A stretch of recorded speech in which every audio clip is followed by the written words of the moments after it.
There are two different techniques of flossing that we recommend with braces. The first technique is floss threading using glide threader floss. The threader floss is a long piece of floss that has a thick, rigid end that can be pushed under the arch wire.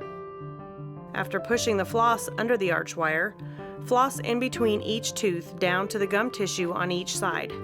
Then simply pull the floss out from under the arch wire and move on to the next tooth until the whole mouth is completed. The second technique for flossing is achieved by using a platypus flosser.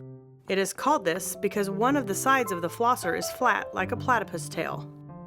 This flat side allows the flosser to slide underneath the arch wire to be pushed down into the gums.